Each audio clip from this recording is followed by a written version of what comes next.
Hello friends, अगर आप एक चींटी से पूछो कि हम इंसान किस लेवल की सिविलाइजेशन हैं, तो एक चींटी के पर्सपेक्टिव से हम इंसान किसी गॉड से कम नहीं होंगे।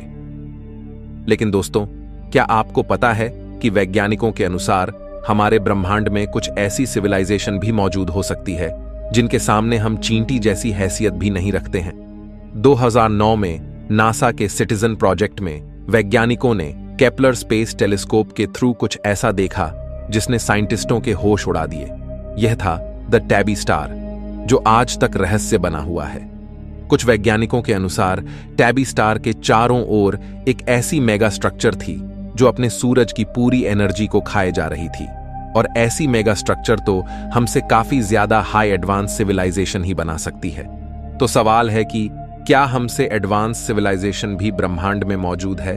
अगर हां, तो हम इंसान कौन सी सिविलाइजेशन है और हम इंसान कितने एडवांस हो सकते हैं? दोस्तों, आज से 12,000 साल पहले धरती पर आइस एज लगभग खत्म होने को थी। इस समय हम इंसान किसी ट्राइब की तरह काफी प्रिमिटिव थे, लेकिन धीरे धीरे हम इंसानों ने एक सोशल स्ट्रक्चर में ढलना शुरू किया। इन 12,000 सालों में हमारी सिविलाइजेशन ने काफी तरक्की की, और सिर्फ पिछले 200 सालों में हम इंसानों का दायरा अंतरिक्ष तक पहुंच गया है। वैज्ञानिकों के अनुसार हमारे पास जितनी एनर्जी बढ़ती है, उतना ही हम अपनी सिविलाइजेशन को और आगे पुश कर पाते हैं। यह संभव है कि हमारी पृथ्वी के अलावा अन्य ग्रहों पर मौजूद सिविलाइजेशन हमसे भी ज्यादा एडवांस हो। अमेरिकी वैज्ञानिक फ्रैंक ड्रेक ने 1961 में एक ऐसी इक्वेशन दी जिसकी मदद से हम पता कर सकते हैं कि हमारे यूनिवर्स में हमसे ज्यादा कितनी एडवांस सिविलाइजेशन मौजूद हो सकती है। इसे ड्रेक इक्वेशन कहा जाता है।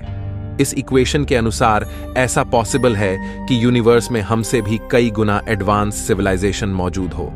1964 में अमेरिकी वैज्ञानिक निकोलाई कार्दाशेव ने यह बताया कि कोई सिविलाइजेशन कितनी एनर्जी का यूज करती है। इस एनर्जी कंजम्पशन के बेसिस पर हम सिविलाइजेशंस को डिफाइन कर सकते हैं। इस स्केल को कार्दाशेव स्केल कहा जाता है, जिसके अनुसार दुनिया में टाइप 1 से लेकर टाइप 3 तक की सिविलाइजेशन मौजूद हो सकती है। इस स्केल के अनुसार हम इंसान आज टाइप 0.7 सिविलाइजेशन है, और हमें टाइप 1 तक पहुंचने में 100 साल भी कम पड़ेंगे। टाइप 1 एक ऐसी सिविलाइजेशन को कहा जाता है जो अपने प्लेनेट पर अवेलेबल सारी एनर्जी का यूज कर पाए। अगर हम इंसान टाइप 1 सिविलाइजेशन बन जाए तो हम अपने प्लेनेट पर वेदर को कंट्रोल कर पाएंगे। अर्थक्वेक और वॉल्केनोज पर हमारा कंट्रोल होगा। हम समुद्र पर बड़ी बड़ी सिटीज बना सकते हैं। आज के समय में हम अपने प्लैनेट की 70% एनर्जी का ही यूज कर पा रहे हैं, और साइंटिस्ट मिचियो काकू के अनुसार हम आने वाले 100 सालों में जाकर टाइप 1 सिविलाइजेशन बन पाएंगे। जापान की एक कंपनी ओबायाशी कॉरपोरेशन हमारे इस सपने को जल्दी पूरा कर सकती है। 2012 में इन्होंने एक स्पेस एलिवेटर बनाने का ऐलान किया था, यानी स्पेस तक जाने वाली एक लिफ्ट, जिसके थ्रू आसानी से हम स्पेस में ज्यादा से ज्यादा रॉकेट लॉन्च कर सकते हैं। यह प्रोजेक्ट हमारी सिविलाइजेशन को काफी तेजी से पुश करेगा, और हम बन जाएंगे एक टाइप 1 सिविलाइजेशन। यह सिविलाइजेशन इतनी पावरफुल होगी कि हम हर एक सेकंड में 100 परमाणु बम बना सकते हैं। हम समुद्र के पानी को फ्रेश वाटर में कन्वर्ट कर पाएंगे, जिससे पानी की समस्या खत्म हो जाएगी। लेकिन दोस्तों, इतने एडवांस बनने के बावजूद हमें कई नुकसान उठाने पड़ेंगे। इनमें सबसे बड़ा नुकसान होगा आर्टिफिशियल इंटेलिजेंस, जब यह हम इंसानों से भी ज्यादा पावरफुल हो जाएगी, यानी हम एक टेक्नोलॉजिकल सिंगुलैरिटी पर पहुंच जाएंगे। अमेरिकन वैज्ञानिक जॉन वॉन न्यूमन के अनुसार 2040 तक आर्टिफिशियल इंटेलिजेंस की ग्रोथ हमसे काफी एडवांस हो जाएगी। एआई हम इंसानों की ब्रेन कैपेसिटी को सरपास कर जाएगी। तब तक ऐसा कोई काम नहीं होगा जो रोबोट्स नहीं कर पाएंगे, और हमें झेलना होगा भारी अनएम्प्लॉयमेंट, जिस वजह से हम इंसानों को मजबूर होना पड़ेगा खुद को रोबोट में कन्वर्ट करने में। एआई की वजह से आने वाली इन प्रॉब्लम से कंपीट करने के लिए हमें बनना पड़ेगा साइबॉर्ग, यानी आधे इंसान और आधे रोबोट। इसमें हमें अपने ब्रेन के कैपेसिटी बढ़ाने के लिए टेक्नोलॉजी को ब्रेन में इम्प्लांट करना होगा, जिससे हम अपनी ब्रेन कैपेसिटी बढ़ा सके। हो सकता है हमें अपनी फिजिकल पावर बढ़ाने के लिए भी टेक्नोलॉजी का सहारा लेना पड़े। इस तरह हम धीरे धीरे टाइप 2 सिविलाइजेशन की ओर बढ़ने लगेंगे, यानी एक ऐसी सिविलाइजेशन जो अपने सूरज की पूरी एनर्जी का यूज कर सके, जो टाइप 1 सिविलाइजेशन से भी 1000 गुना ज्यादा एडवांस हो। ऐसी आधुनिक सभ्यता सूरज के चारों ओर एक ऐसी स्ट्रक्चर बना सकती है जो सूरज की पूरी ऊर्जा को स्टोर कर सके। इसे डायसन स्फीयर कहा जाता है। इस मेगा स्ट्रक्चर का सरफेस एरिया धरती से 60 करोड़ गुना ज्यादा होगा। अगर हम टेलीस्कोप की मदद से किसी स्टार के चारों ओर ऐसी मेगा स्ट्रक्चर ऑब्जर्व कर पाए तो समझ लीजिए हमने एक एडवांस्ड एलियन सिविलाइजेशन को खोज लिया है। 2009 में नासा के सिटीजन प्रोजेक्ट के अंडर केपलर स्पेस टेलीस्कोप से साइंटिस्ट ने एक ऐसे स्टार को खोज निकाला जिसके चारों ओर कुछ ऐसी ही मेगा स्ट्रक्चर होने की संभावना जताई गई। ये था द टैबी स्टार। कुछ रिसर्चर्स आज भी ये मानते हैं कि इस स्टार के चारों ओर एक एलियन मेगा स्ट्रक्चर हो सकती है। अगर ये सच में एग्जिस्ट करते हैं तो इसके सामने हम इंसान एक चींटी के बराबर होंगे। एक टाइप 2 सिविलाइजेशन हवा में उड़ने वाली बड़ी बड़ी सिटीज का भी निर्माण कर सकती है। अंतरिक्ष में काफी बड़े स्पेस हैबिटेट्स भी बना सकती है जहां लाखों इंसान अपनी जिंदगी बिता सके। यह धरती से टकराने वाले किसी भी एस्टेरॉयड को पहले ही तबाह करने में सक्षम होगी। इस सिविलाइजेशन के लोग किसी भी प्लेनेट को टेराफॉर्म करके धरती की तरह हैबिटेबल बना सकते हैं। आसानी से इंटरप्लैनेटरी वेकेशंस एंजॉय कर सकते हैं। वे ऐसे एडवांस मटेरियल भी खोज सकते हैं जिनसे बनी प्रोब्स को सूरज के अंदर भी भेजा जा सके। अगर हम टाइप 2 सिविलाइजेशन बन जाए तो हमारे पास इतनी पावर होगी कि हम पूरी धरती को अपनी जगह से मूव कर सकते हैं। आज से 5 अरब साल बाद सूरज रेड जायंट बनकर फैलते हुए धरती को निगल लेगा। ऐसी सिचुएशन में हम धरती को आसानी से बचा पाएंगे। वैज्ञानिक मिचियो काकू के अनुसार हम इंसानों को इस लेवल पर पहुंचने में कम से कम 1000 साल लग जाएंगे।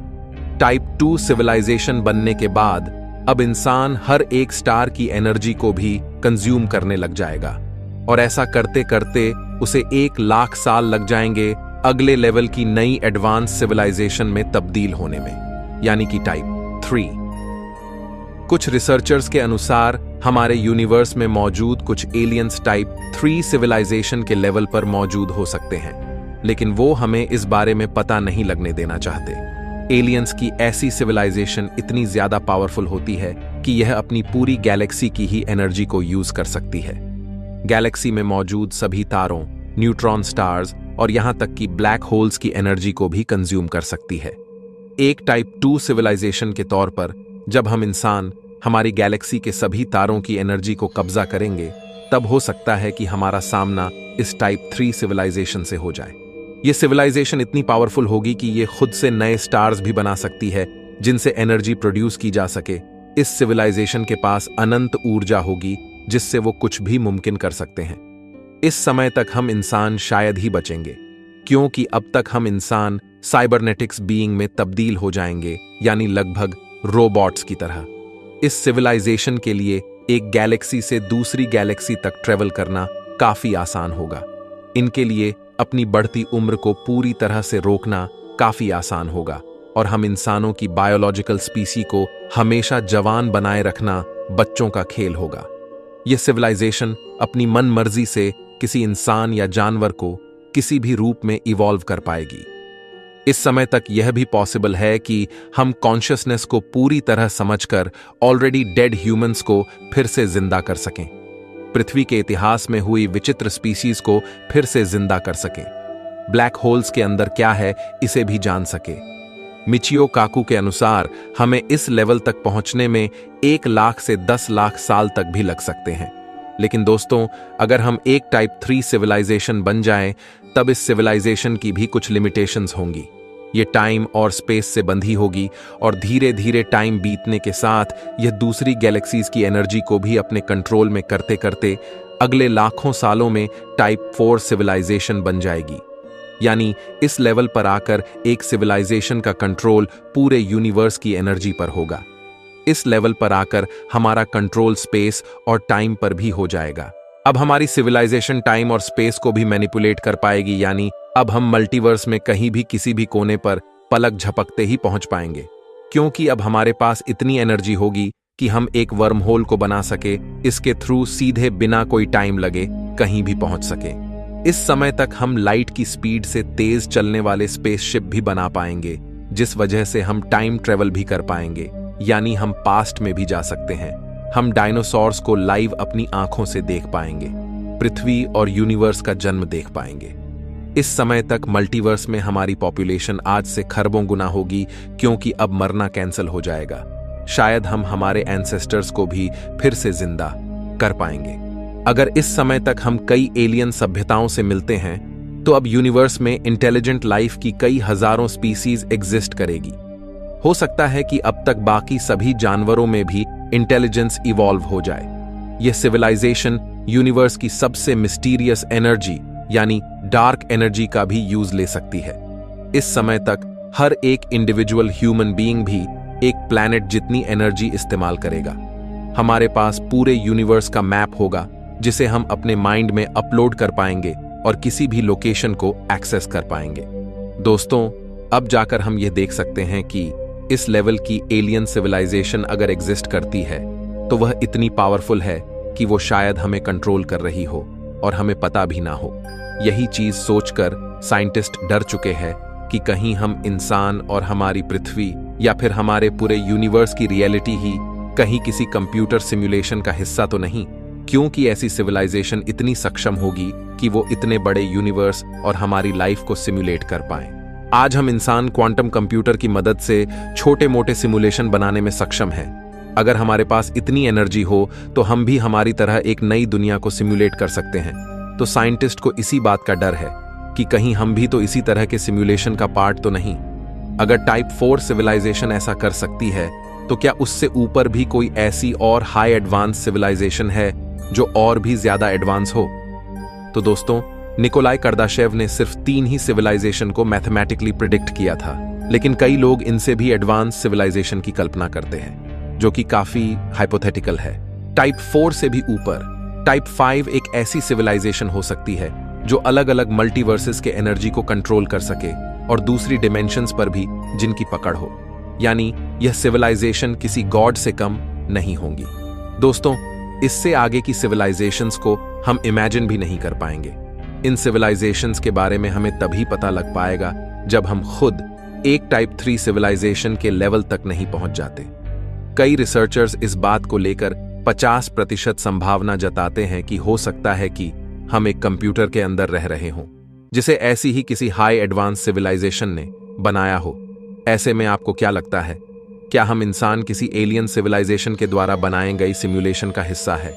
इस बारे में और जानने के लिए आप हमारी वीडियो देख सकते हैं, जिसमें हमने वो कारण बताए हैं जो इस पॉसिबिलिटी की ओर इशारा करते हैं।